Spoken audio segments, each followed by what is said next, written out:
Feature story from the last issue, February 9 through 15, www.livecitylife.com. The last issue, hotel sex, pickup artists, gay bars, sugar daddies, choking.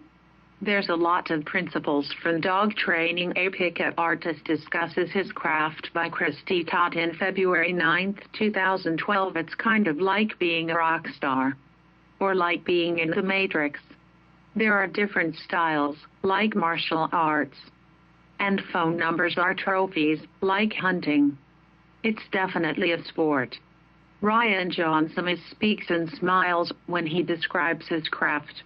It's 9 o'clock on a Saturday night, and Jaunzemis is kicking back at his Starbucks patio on the Strip, bobbing his head to headphone music as he studies a sheet of paper, a cheat sheet for this interview, he will later reveal.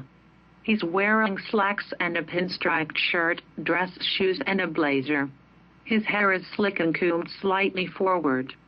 A neck tattoo that says El Segundo, his hometown, peeks out from under his collar. Online, Jaunzemis' persona is sleazy, promising men the women of their dreams by way of hypnosis and embedded psychological commands. In person, however, his eyes are disarming, his smile somehow childlike. He seems kind and trustworthy. Someone you'd be friends with. The disparity is hard to reconcile. Jaunzemis is candid about his background, unless he's speaking to a target. With targets, it's all about mystery and intrigue, unless he opts for a direct opener, where he tells a girl exactly what he's interested in. Like a poker player, he says, "I've shown you all my cards up front." This happens rarely, though. Most of the time, he dodges personal questions posed by women. Jaunzemis came to Vegas 6 or so years ago after ending a marriage in London. His mother agreed to fly him back to the States but refused to take him, and so with a choice between 4 cities where he could stay with friends, Jaunzemis opted for Las Vegas because a construction gig awaited. The job fell through, but he found another way to pass the time: pickup artistry. He learned through books and local seduction groups, and now he's a part-time dating coach who teaches private live-in sessions and group seminars through his Meetup.com page, the Players Club. Jaunzemis says there isn't a magic pickup line that will make girls jump into bed, but he still has his favorite routines. One of his go-to openers is a question directed at a 3 set of women. If you had your own island, what's the first thing you do?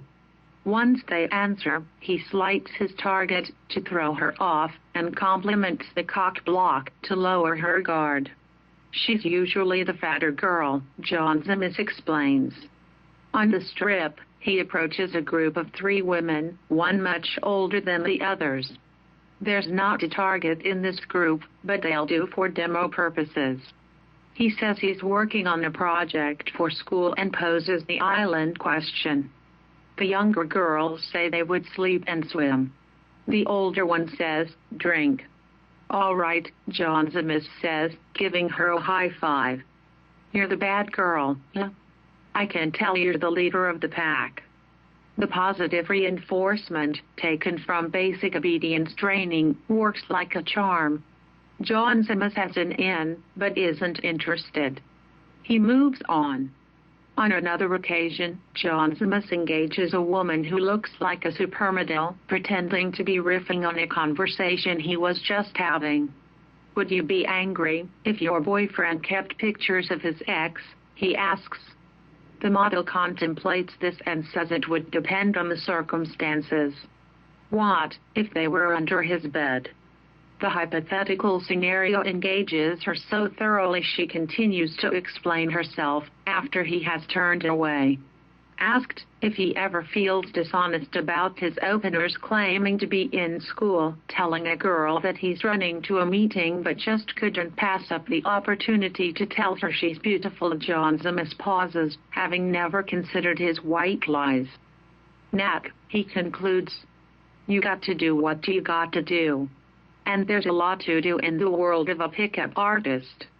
The air of nonchalance, of social ease and smooth comebacks is practiced intensively.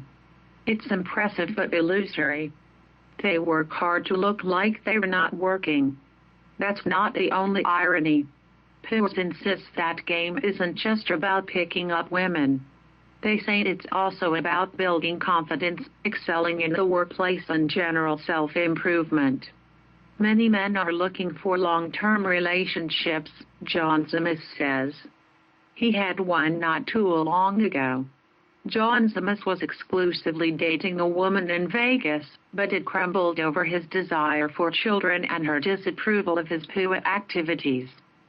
Ultimately, the skill that drew her in had pushed her away. Was it worth it? Jaunzemis shrugs. He's happy playing the field, seeing a few women casually. It is what it is. Pickup Tips. Matt Ardison of The Attractive Man Incorporated has been teaching PUA tactics for 6 years. Here, the full-time dating coach shares his top 5 tips for getting the girl or guy. 1. Make eye contact, even if you are nervous. Ardison says the person will rarely notice if you're making eye contact. Practice makes perfect. 2. Slow down your speech. When you're at a bar, it's appropriate to talk a little faster and louder, but if you're talking to someone during the day, it's important to slow down. Slowing and pausing shows that a person is confident and expects people to listen. 3. Be genuine. Other dating coaches advise men to break the ice by asking women for their opinions, but Ardison says it's a little obvious. It's better to be direct. Say something like, "Hey, this is super random and maybe a little cheesy, but I think you're adorable and wanted to say hi." Showing interest will also let her know how you feel, so you don't get placed into the friends category. 4. Be a challenge. Too much interest scares women away. Be a little mysterious, and don't brag. You can talk about yourself, your awesome job and cool car, if it comes up naturally, but otherwise it's unattractive to boast.